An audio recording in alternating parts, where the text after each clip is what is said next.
is Beth Goodrich, a dietitian from Kaiser Permanente. Thanks for being here, Beth.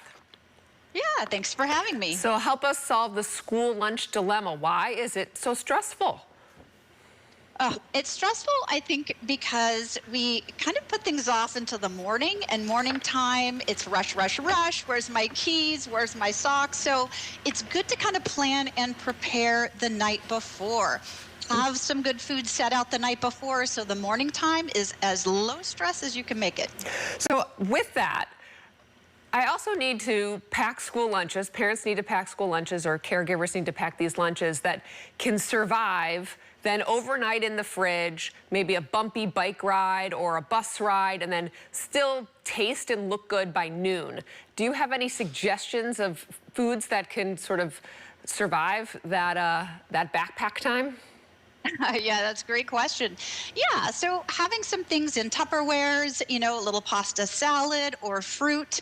Fruit comes in its own wrapper, granola bars, maybe even some dinner leftovers, and even put in a little cool pack so things can stay cool, like a low-fat yogurt. Do you think the kids should have a say in what foods they get to pack, whether it is being packed or maybe even if they have like a school lunch program? Sometimes they have like apps and stuff you can go on and select like a couple weeks before. Should kids get to weigh in on that? I think it is. I mean, depending on the age and depending on what they're selecting, I think it can be a joint decision-making process. So it's great to involve the kids because it's an opportunity to teach them about healthy eating, and these good foods are there to help nourish our bodies. So yeah, I think together as a team, you can certainly have their input because then they're, a little more invested in the choices that they're making. Mm-hmm. What about like the school lunch environment? There is a sort of a rushed amount of time because they want to eat and maybe also get to the playground. There's a lot of peer pressure. I find a lot my kids are like, well, so-and-so had Oreos on lunch and this person had Doritos and you didn't give me that. So there's a little peer pressure being put onto the kids of like, they get to see like all the other choices. Again, it's fast, it can be noisy. How do you kind of handle that environment? How can you prep kids for that? Yeah, I think it's important to talk with them about the importance of fueling their body, especially if they do an after-school program or sports or something where they are needing their body to perform at a certain level, or even if they want to do well in academics, because the food we eat is like our energy. So kind of having that conversation, it's important. I know it's so hard because what I hear the most as a dietitian is the time. The kids hardly have much time to eat. And so I know it's tricky. We don't want them to get into bad, eating fast habits, but I think it's important to help them, emphasize that it is a good thing to do for their body, to nourish their body, to take the time to have something to eat. Because that mid-meal is pretty important. What about variety? Can you like pack the same peanut butter and jelly sandwich and sliced apples every day, or do you need to switch it up? Yeah, it's good to switch it up. I know, and that can be tough because, like, as parents, we're kind of on autopilot, and it's easy and fast to do the same thing, and you can get away with it for a little while, but we want to reduce the risk of kids burning out of a particular food. So if we just had PB&Js every day, then they're like, forget about it. I'm just gonna forget it. Trade it. A lot of trading, too. Yeah, absolutely.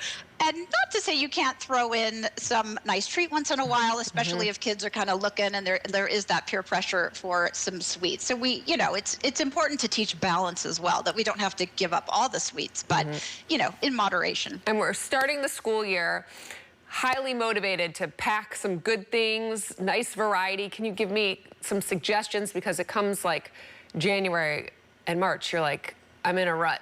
So I need some inspiration.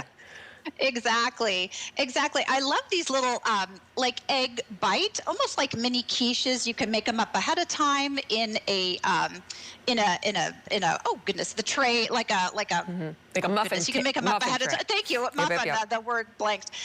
Like a muffin tray. So that's kind of exciting, and it's an opportunity to throw some vegetables in there.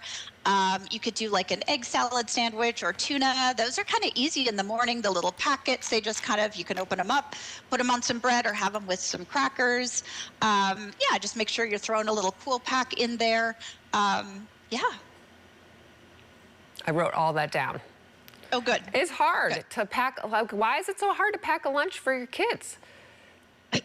Goodness, there's as parents, there's so much on our plate, right? On our life plate, and I think it's exploring online, looking for healthy recipe ideas and quick and easy, different vegetables, even like baby carrot sticks with hummus, like trying to mix it up a little bit. But yeah, I think that originality can sometimes it gets a little draining after a while. So, maybe having 5 or 6 go-to lunches kind of in your back pocket. And even if the school, depending on the school, they may have healthier options. Sometimes what I tell my families is the child often knows if a particular day is going to be kind of the gross lunch day at school. Maybe those are the days that you pack a lunch. And maybe some days at school, they eat the school lunch. So it can be maybe a give and take. But often, the more we can prepare for the kids, the healthier, because we have control over the fat and the sodium content and things like that. So. Got to do it the night before. Beth, I'm so glad we got a chance to talk. She's a registered dietitian with Kaiser. Thank you for helping us get ready for school. Thank you.